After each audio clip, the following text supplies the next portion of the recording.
Howling for Wolves is asking Minnesotans to respect our true wildlife manager, the wolf. Their survival is critical to our ecosystems, our communities, and even our economy. As highly intelligent animals with strong social bonds, Minnesota wolves deserve to be protected and admired.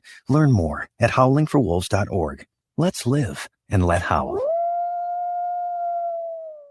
The Senior Linkage Line is a free statewide service of the Minnesota Board on Aging in partnership with Trellis. I have volunteered with seniors nearly 15 years, working alongside their compassionate team. I am honored to partner with Trellis as we help our elders find housing, compare costs of Medicare prescriptions, and learn how to avoid fraud and scams targeting seniors. We help our elders optimize well-being as they age, and we can help you too. Reach out today at trellisconnects.org. Hey, Cudahy to all my friends and relatives in four directions. This is Robert Pilot of Native Roots Radio presents I'm Awake. I'm here to ask you for your support. Finding honest Native-centered news is not easy. But with your support, we're able to provide accurate information about Standing Rock, Line 3, treaty violations, and COVID-19 in our Native communities. Please visit Native Roots Radio Network on Patreon and donate if you can. That's Native Roots Radio Network on Patreon. Pinigigi, and thank you for your support. Hey, Ogimaa, I've been hearing a lot about this term, climate justice. What is that? Climate justice is recognizing that the negative impacts of climate change don't affect all people equally. It also means transitioning from a fossil fuel-based economy to a more sustainable future. MN350 is one of the groups that's pushing for this transition to protect our futures. You can even get involved too. That's great, especially since I'm concerned about pipeline projects like Line 3. How can I help MN350? Just find them on Facebook or visit mn350.org. We are your relatives. We are your relations. Brothers, sisters, sons, daughters. And some of us are your grandchildren. We are your community. Historically, we held places of honor and respect. Because of the impact of colonization, some of us are rejected, thrown out from family, friends, and community, set up as targets for sexual violence, sex trafficked, humiliated, tortured, and murdered. Everybody has the right to be safe. We are your relatives. Remember, homophobia is not traditional. Sponsored by the Minnesota Indian Women's Sexual Assault Coalition. With a look at your AM 950 weather, I'm Patrick Lulia. Showers and thunderstorms tonight with a low of 64. More showers and thunderstorms on Friday with a high of 74. The Great Wall has been serving up authentic Peking and Sichuan favorites for over 40 years. The Great Wall is located on France Avenue along the Minneapolis-Edina City line. Check out their menu at greatwallrestaurant.us. Portions of Native Roots Radio may be pre-recorded. It's a good day to be indigenous. Get up, stand up. They are going to become more brutal. Couldn't cut, any cut again. Because all the hippies were trying to be Indians anyway. They're going to become more repressive because it's a matter of dollars and their illusionary concepts of power. Hey, Victor. We must live in balance with the earth. And also with recent happenings at Wounded Knee. I am awake. Welcome to Native Roots Radio presents I'm Awake. Welcome, everybody. This is Native Roots Radio presents I'm Awake. I am Ogimaa Ganuakwe, and we have two special guest hosts here with us on Native Roots Radio today. We have Antonia Gonzales, who is anchor and producer of National Native News and a correspondent for New Mexico in Focus. She's also the creator, host, and producer of the special series Alaska's Native Voice and has served as a guest host of Native America Calling. We also have with us Rhonda LeValdo, who's a Coma Pueblo and is the professor in media communications at Haskell Indian University, and is also a host for Spirit Radio 90.1 FM, KKFI in Kansas City, and also a freelance reporter for National Native News. We are so blessed to welcome them on our show this evening. Antonia, welcome. Thank you so much. Thank you, Ogimaa, and thank you to Robert for having us on the show. We're always excited to be here and share some of the news that we do, looking at Indigenous issues across the country and around the world, and just providing updates. Last time we were on, we were talking about the National Congress of American Indians, and we had went to the mid-year conference in Anchorage. And there's just so much to share from the news and events that take place, whether it's a formal conference, whether it's following national news and how that's impacting Indian country to social gatherings, to what's going on in pop culture. So thank you so much. I'm happy to be here. Again, my name is Antonia Gonzales, and I'm a proud citizen of the Navajo Nation. And I'm joined with my co-host tonight, Rhonda LeValdo, who is Acoma Pueblo. Rhonda, welcome to the show. Oh, I think we're muted.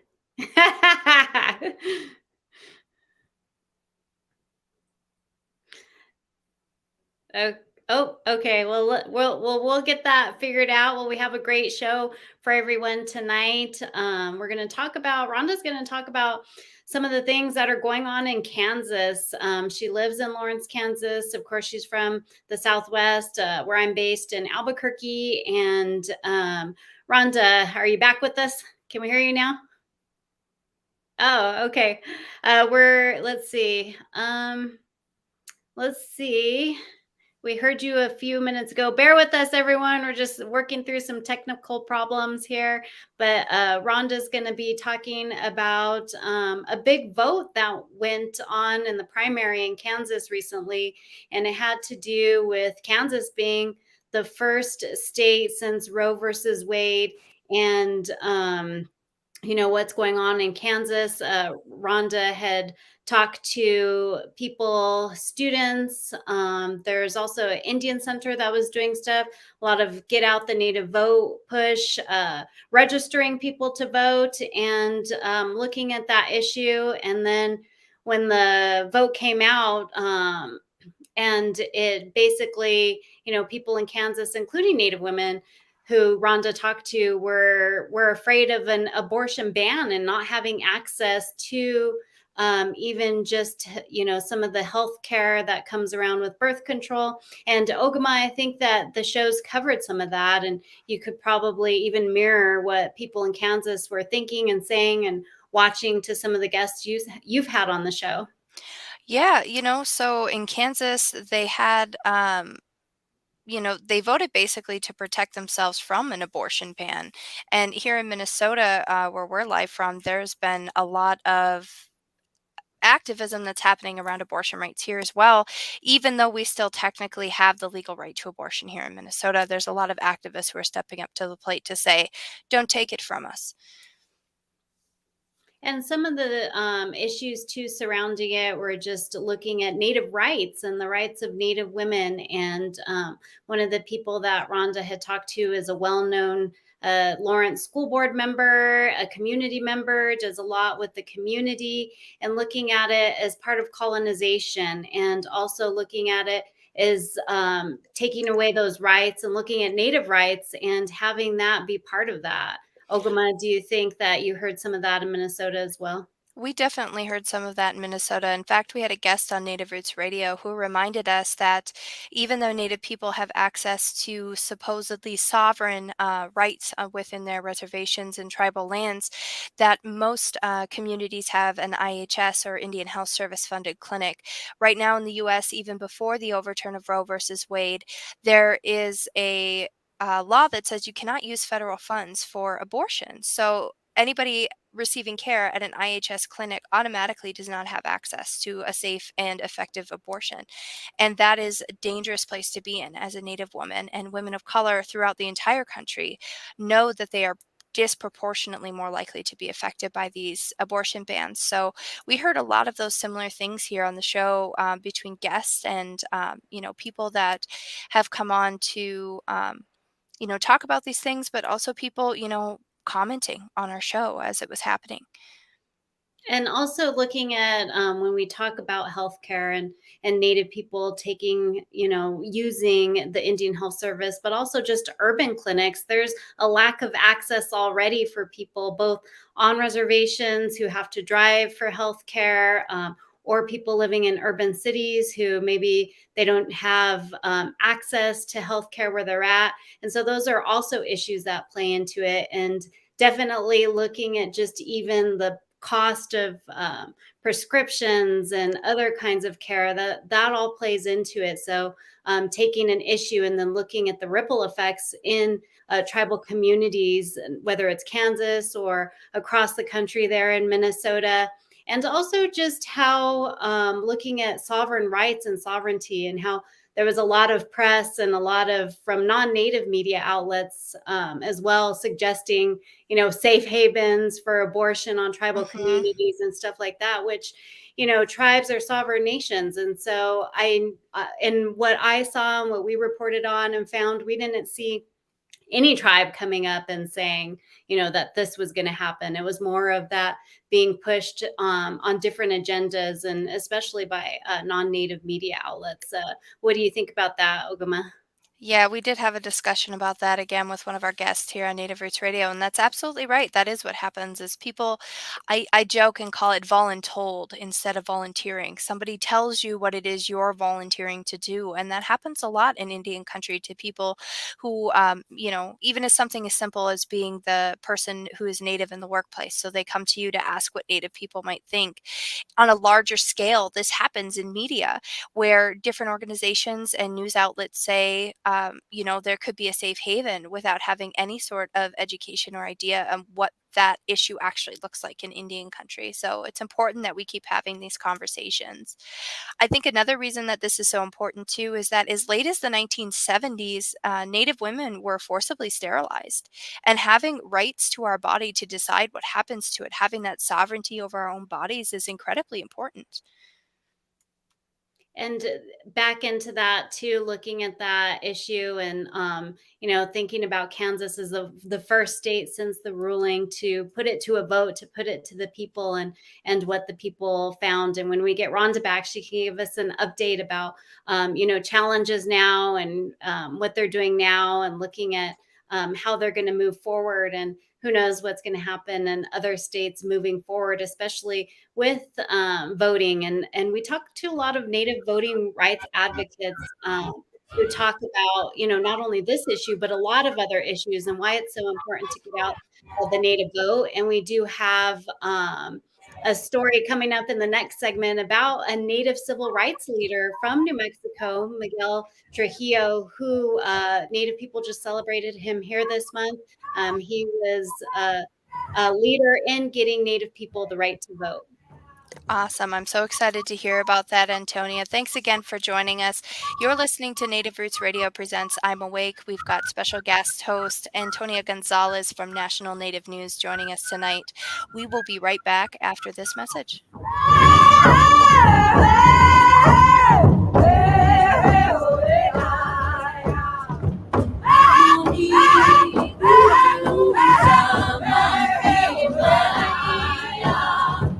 I heard sex trafficking happens a lot in Indian country. What is that? Here are some of the real reasons why sex trafficking happens in Indian country. Unequal gender roles that were forced on us by colonization. Communities don't have enough resources. Silence around domestic and sexual violence. Lack of attention and justice for missing and murdered Indigenous people. There's a lot of behavior that keeps our communities out of balance. These are just a few true reasons why Native communities are targeted by traffickers. When these acts of violence happen in our communities, it opens us all up for exploitation. Sponsored by the Minnesota Indian Women's Sexual Assault Coalition. Hey, Ogimaa, I've been hearing a lot about this term, climate justice. What is that? Climate justice is recognizing that the negative impacts of climate change don't affect all people equally. It also means transitioning from a fossil fuel-based economy to a more sustainable future. MN350 is one of the groups that's pushing for this transition to protect our futures. You can even get involved too. That's great, especially since I'm concerned about pipeline projects like Line 3. How can I help MN350? Just find them on Facebook or visit mn350.org.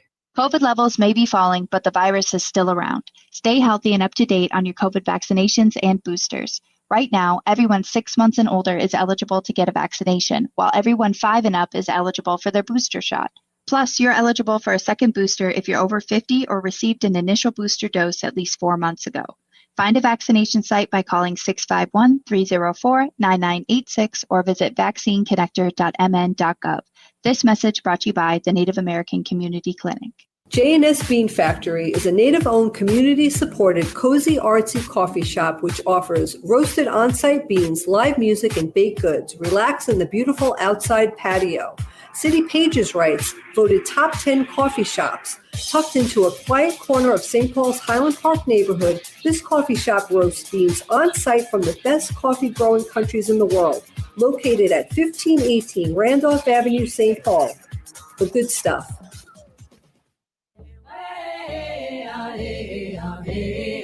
Hi, I'm Jane Fonda, and you're listening to Native Roots Radio.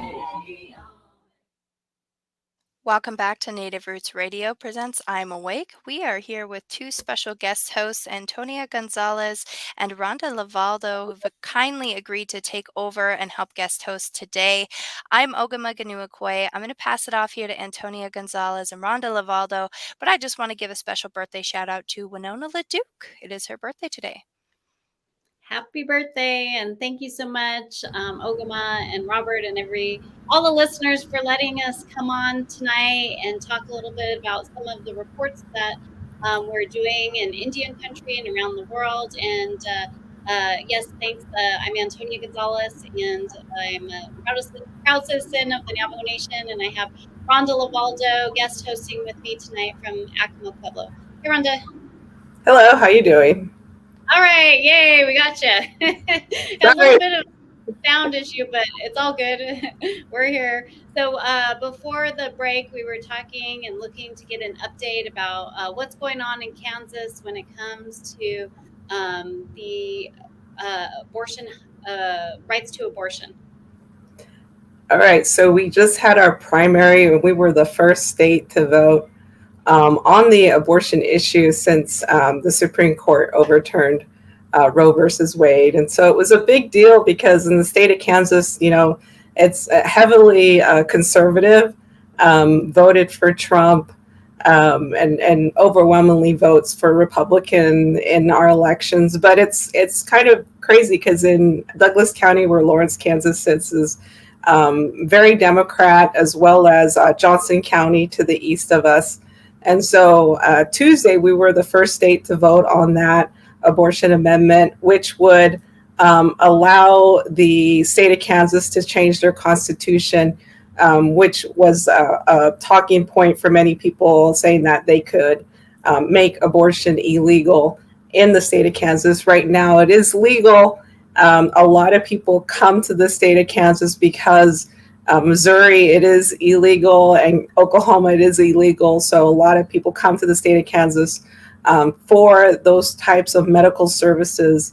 And it's, we had a situation here a couple decades back where we had a abortion provider, George Tiller, who practiced in Wichita, Kansas, and he was gunned down at his practice and killed over his services. And so it's kind of a crazy situation with Kansas, people wanting to provide those services for people who need them. And a lot of people don't realize the impact that'll have on people who may be pregnant and may not be able to carry to term because of certain medical issues. And so it was important for a lot of people here to get out the vote.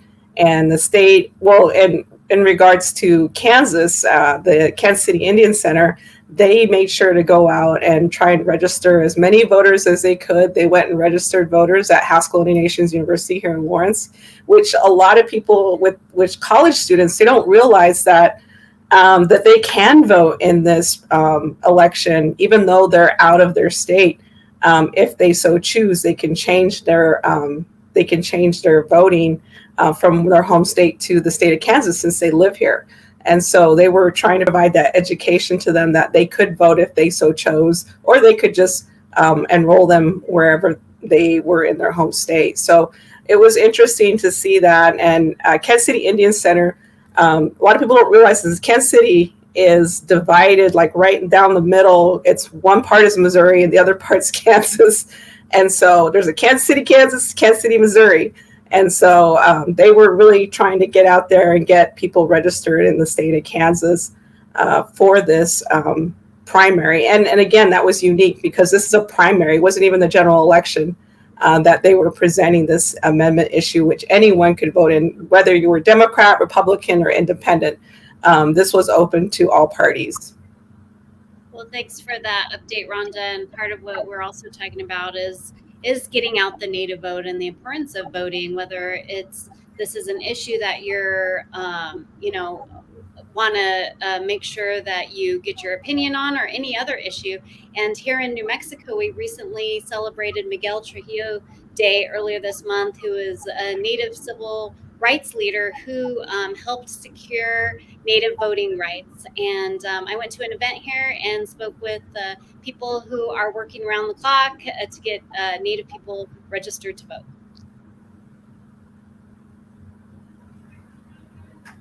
The Isleta Pueblo Voters Alliance was founded by tribal community members in 2020 with the interest to empower and educate and encourage our own tribal members to vote, to use their constitutional right to vote, to change, to bring change.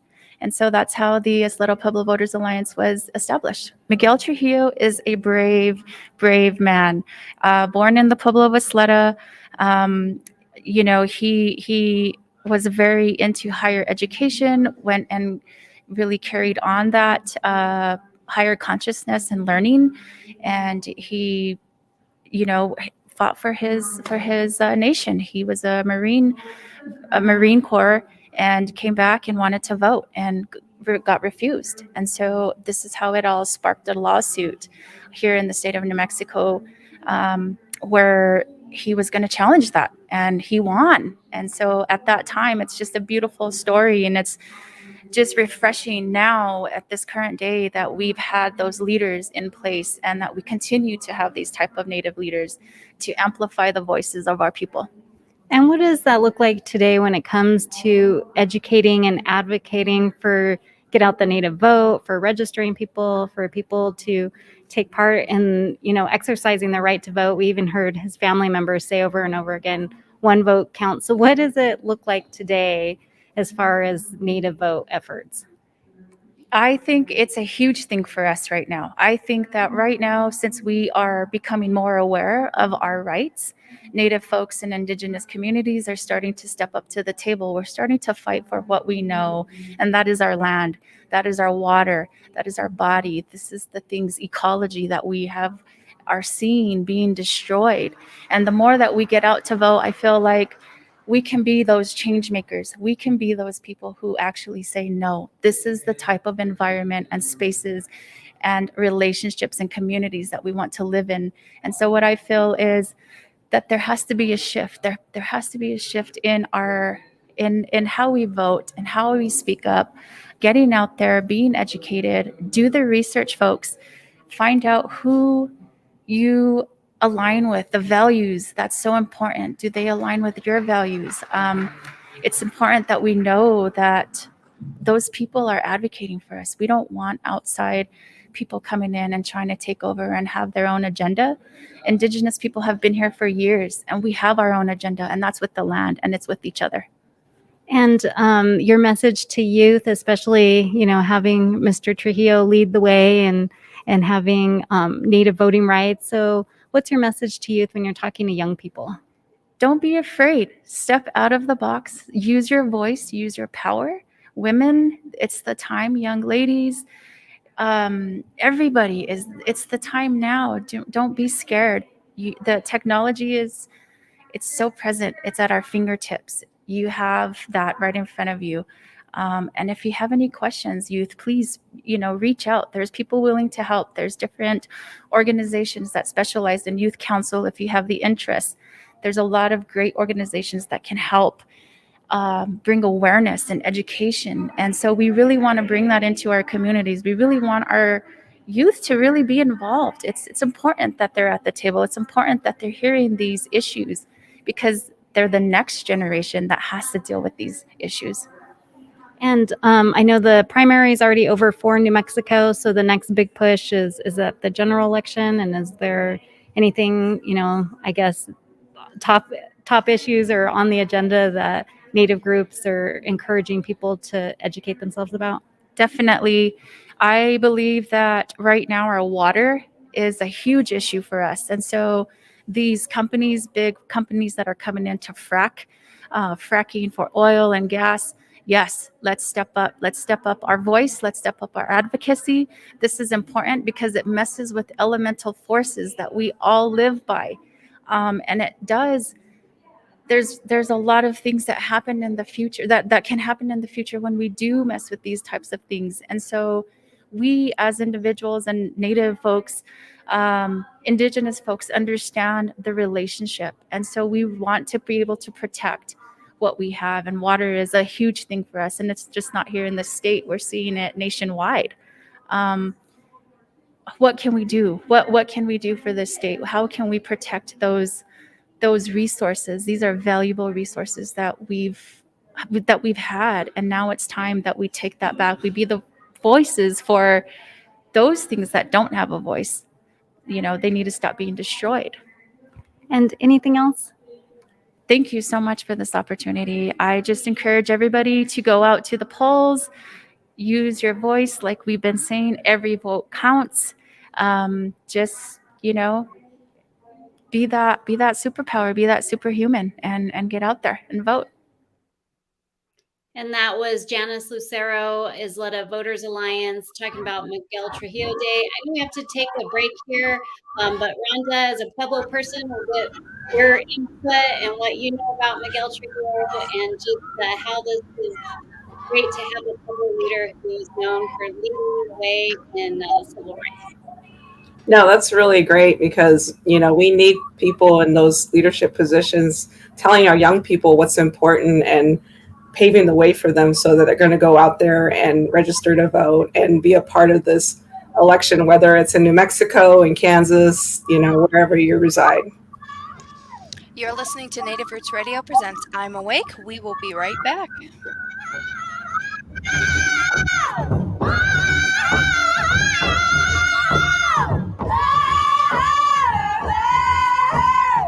Hey, Wendy, what are we doing for dinner after the show? How about we go to J. Selby's on 169 Victoria Street in St. Paul? They have a delicious plant-based menu that's compassionate and environmentally sustainable. I'm getting their spot-on vegan Big Mac, the dirty secret. You can pick up and they deliver within a 5-mile radius, or you can call them at 651-222-3263 or visit jselbys.com. Well, you sold me, Wen. Let's go order at J. Selby's tonight. I'm hungry.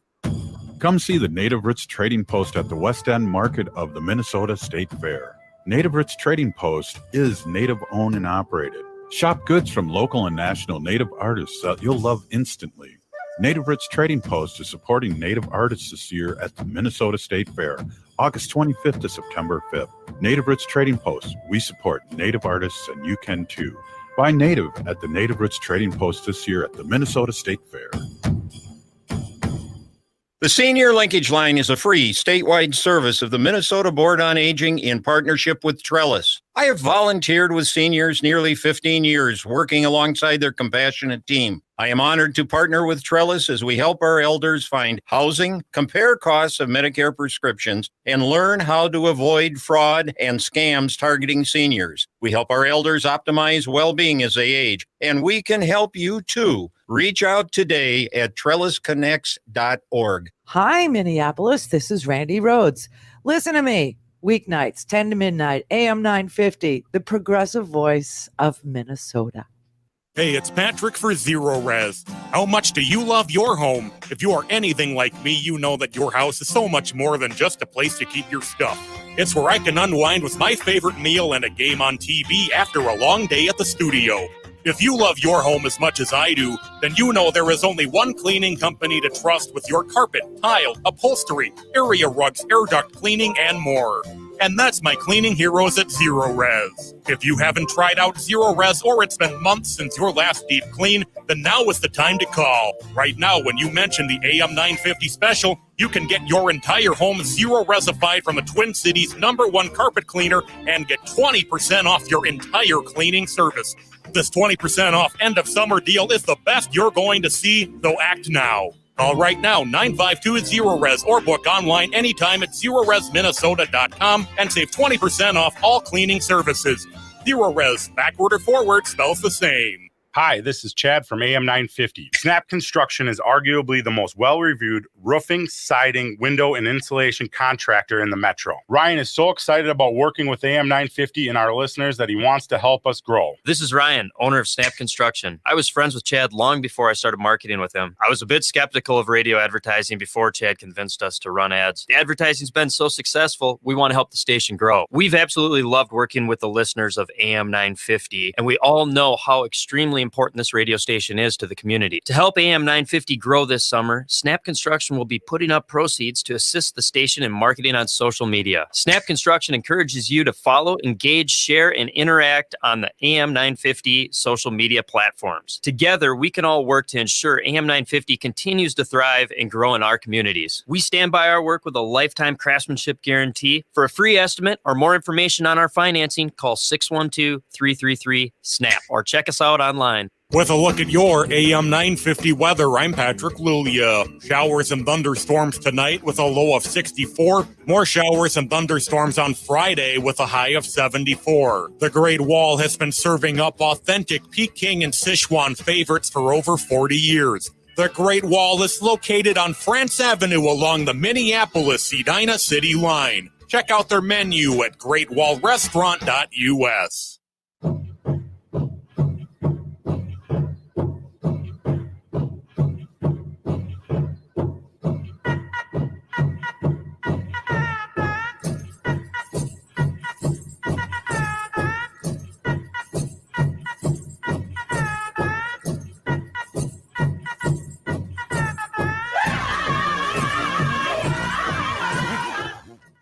Welcome back to Native Roots Radio presents I'm Awake. I am Ogimaa Gonua-Kwe. I want to let everybody know this portion of the show is brought to you by the Native Roots Trading Post. Look for the Native Roots Trading Post at the Minnesota State Fair, August 25th through September 5th, 2022. We are here with guest hosts Antonia Gonzales and Rhonda LeValdo. Welcome back. Thank you so much for being here. Thank you. Thanks for having us tonight. So the first part of the show, we were talking about the importance of Native vote, but we do a lot of reporting, don't we, Rhonda? And there's a lot of things going on in Indian country. One of them is a Native woman about to make history, Native American NASA astronaut Nicole Mann. She's part of the crew preparing to launch a U.S. commercial spacecraft to the International Space Station by the end of September. This is going to be her first space flight since becoming an astronaut in 2013, and she's going to be the spacecraft commander. I got a chance to talk to her as she's preparing and before they take off to space. Astronaut Nicole Mann, and I am the NASA SpaceX 5 crew commander, and we'll be launching to the International Space Station in the end of September. And how excited are you about this? This is going to be your first time, right? This will be my first time to space. Yes, I joined NASA back in 2013, and so I've been training ever since. We've been training specifically for this mission for the past year, and we are ready to go, ready to launch. And what is your role going to be? So I'm the commander of the spacecraft. So I will fly myself and 3 other crewmates. We will launch from Kennedy Space Center in a Dragon spacecraft, which is built by SpaceX. And we will take a day or so to get to the International Space Station, and we'll stay on board for about 6 months to execute our mission. Our spacecraft will stay attached that entire time. Then at the end of the mission, we'll come back home and we'll splash down off the coast of Florida. And what are some of the key parts of the mission? Is there something that is going to be studied or looked at, or what's going to happen during the 6 months? During the 6 months on board, we have about 250 scientific experiments that we will be able to partake in and execute for the principal investigator on the ground. And some of those are technology demonstration to help us in further human exploration. A lot of them are scientific investigations and research to benefit humans back on Earth, though. So because the space station is in microgravity, there's a lot of things that we can do that you simply can't do on Earth. So one of my favorite that I'm excited to participate in is this biofabrication facility. And we're actually growing human cells on the space station. So they've already grown a partial meniscus and some heart cells. And this 3D printing of cells is difficult to do on Earth because of the gravity. But in space, they're discovering that they can create better, stronger, more intact cells. And so hopefully I'll be a part of that effort. And as a Native person, we know that there are some Native people who have chosen and have worked for NASA before in the past. So what does that mean to you? To me, it's really important. I think your background and your heritage is an important part of who you are and your family and the community that brought you up. And so I think it's important also then to share with our communities what the amazing things that all of the people that we grew up with are executing and what they're doing. And so hopefully there's some young Native kids that are looking and see what amazing things, what amazing opportunities that they have in front of them. And I mean, a lot of those barriers that used to exist are really being broken down. And so I think that's some good messaging that we really want to communicate specifically to the younger generation. And especially when it comes to getting girls and women involved, and there are programs across the country and in Indian country that encourage young girls to get interested in STEM. Why is that so important?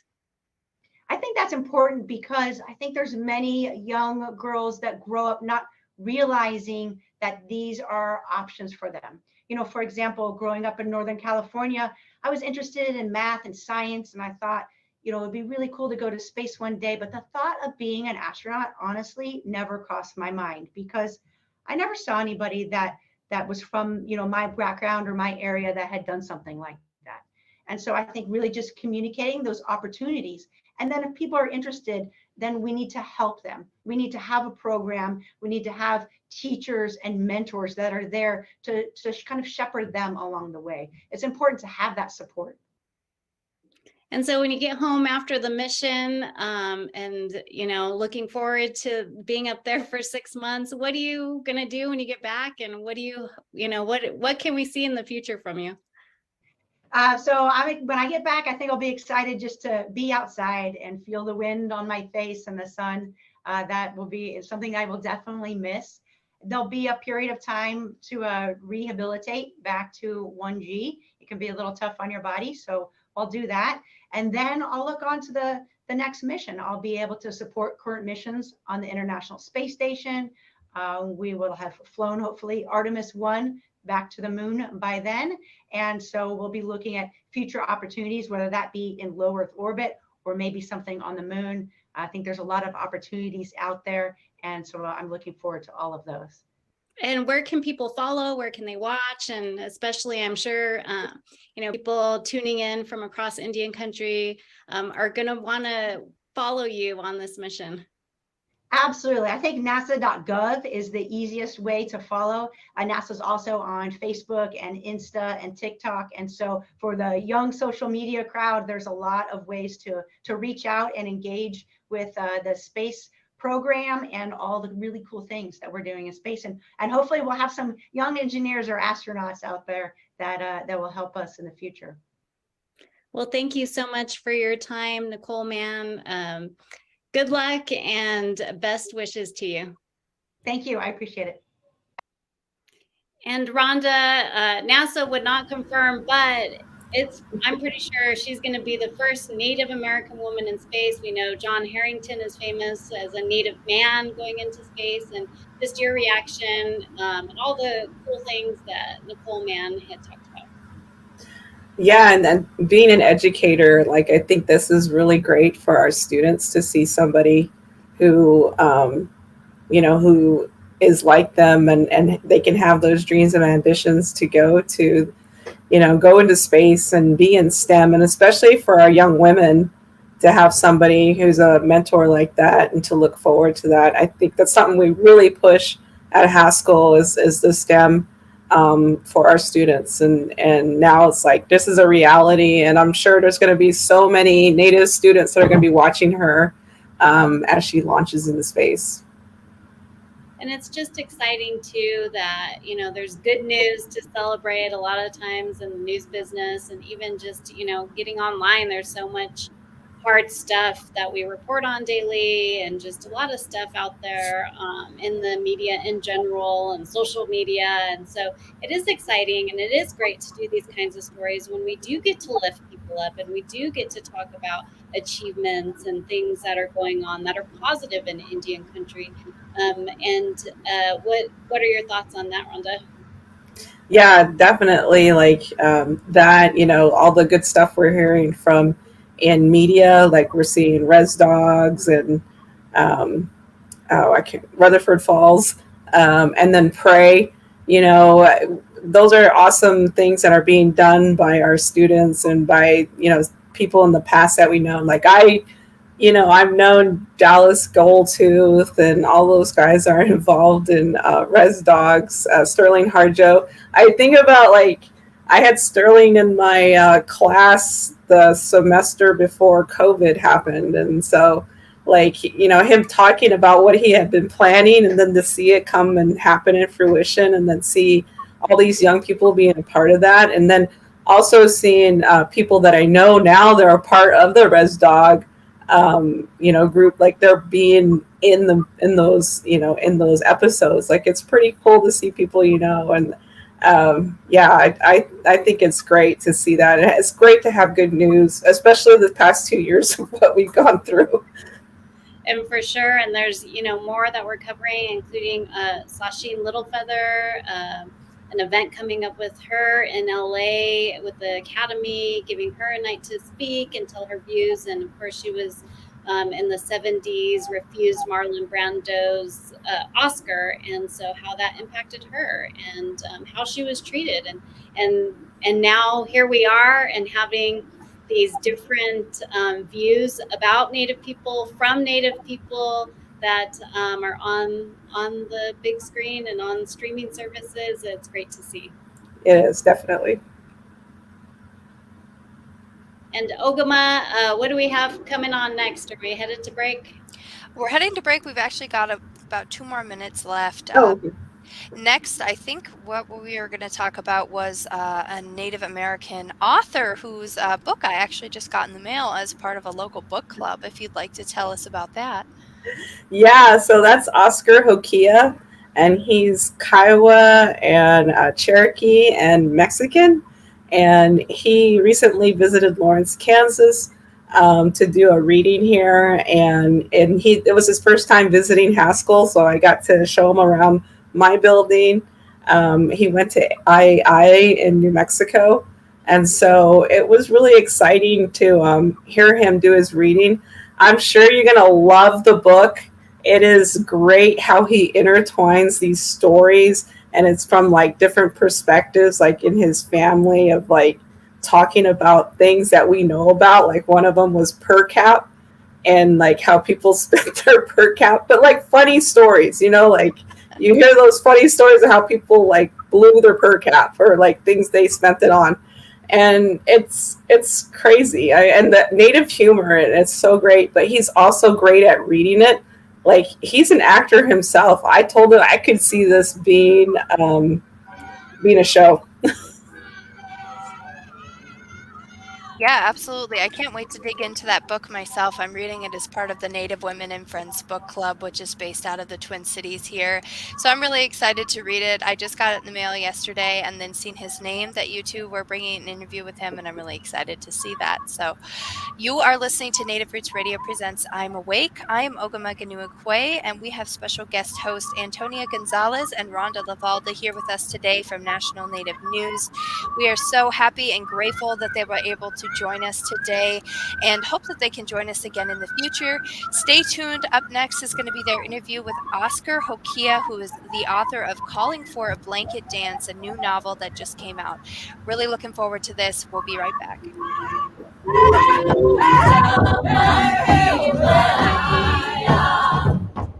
Hey, Ogimaa, I've been hearing a lot about this term, climate justice. What is that? Climate justice is recognizing that the negative impacts of climate change don't affect all people equally. It also means transitioning from a fossil fuel-based economy to a more sustainable future. MN350 is one of the groups that's pushing for this transition to protect our futures. You can even get involved too. That's great, especially since I'm concerned about pipeline projects like Line 3. How can I help MN350? Just find them on Facebook or visit mn350.org.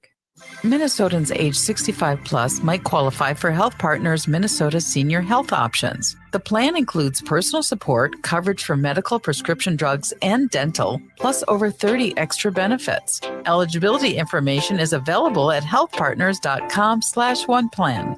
Health Partners is a health plan that contracts with both Medicare and the Minnesota Medical Assistance Medicaid program to provide benefits of both programs to enrollees. Enrollment in Health Partners depends on contract renewal.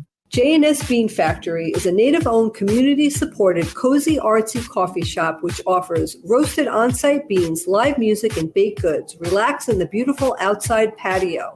City Pages writes, voted top 10 coffee shops. Tucked into a quiet corner of St. Paul's Highland Park neighborhood, this coffee shop roasts beans on-site from the best coffee-growing countries in the world. Located at 1518 Randolph Avenue, St. Paul. The good stuff. Minnesota has the only original wolf population in the continental United States, and 80% of Minnesotans believe the wolf should be protected. Howling for Wolves is asking Minnesotans to respect our true wildlife manager, the wolf. Their survival is critical to our ecosystems, our communities, and even our economy. As highly intelligent animals with strong social bonds, Minnesota wolves deserve to be protected and admired. Learn more at howlingforwolves.org. Let's live and let howl.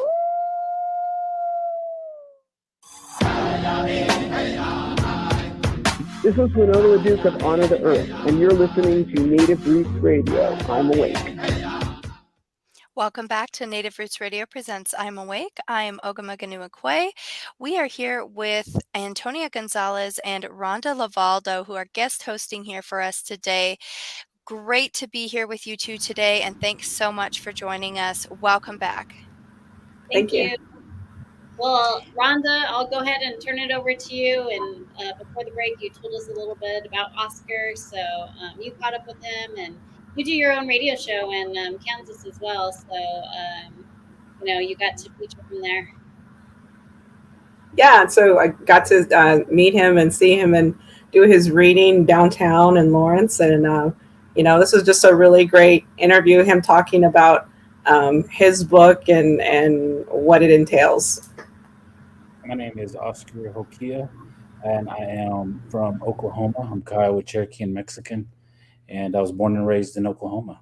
My debut novel, Calling for a Blanket Dance, it's out now, and the novel is it's like a multi-generational coming-of-age story, and the main character, his name is Ogimaa Saddle, and I guess the nucleus of the story is about family and how families show up for each other.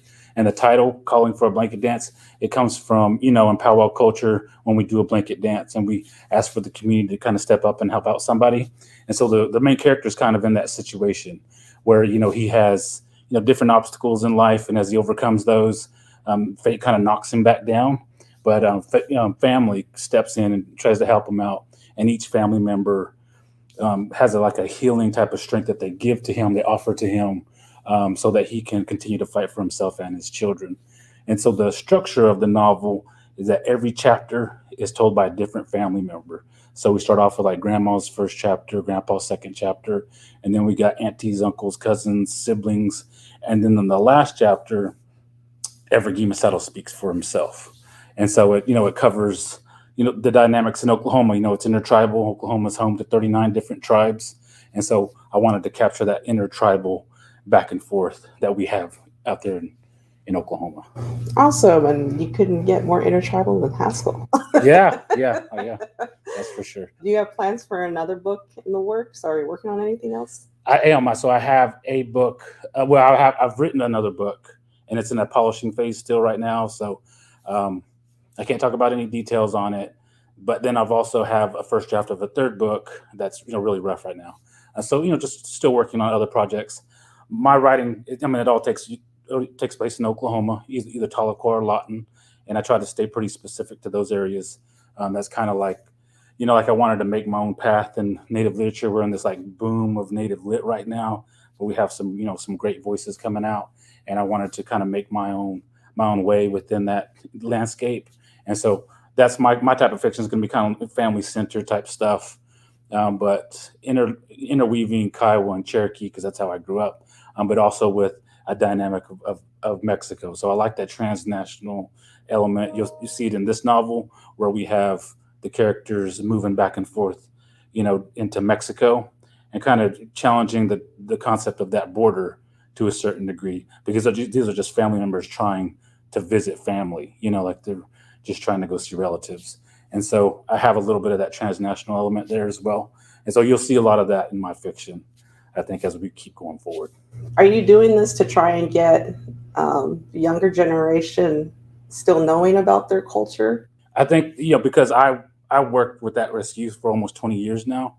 And so a lot of what I write is kind of youth, like youth worker type centered elements within it. It's in this novel. It's definitely in the second and third novels.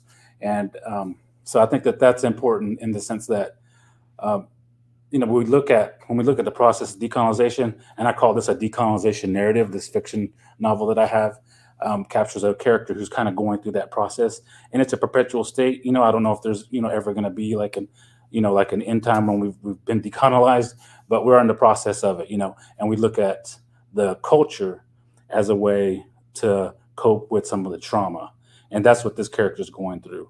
And I think that as I continue to write, definitely it's going to have that youth worker type focus where you have adults trying to help youth overcome some historical trauma and using the culture as a means to do that. I think your books will be really important, especially with the boarding school initiatives that are going on. And I know one of the things that I noticed that speaking with my students about how Haskell started was in a very happy way, that they may not have been impacted by it yet, but then they start to realize the impact of it and they start to feel that breakdown later on and they don't know how to deal with it. I guess I just never thought about that me introducing the historical concept of Haskell is bringing that to them and may impact them in a way they may not know how to deal with that. So I think what you're doing is awesome. Yeah, I think, that's super important to, I remember when my grandmother would talk about the boarding school, and she didn't say much, but she would say that she wasn't allowed to speak Cherokee. And I don't know why. I felt like she didn't want to talk a whole lot about it. And I guess, in hindsight, now that I'm an adult and now I know the history of it, now I can see why she wasn't so reticent to just talk about her experiences there.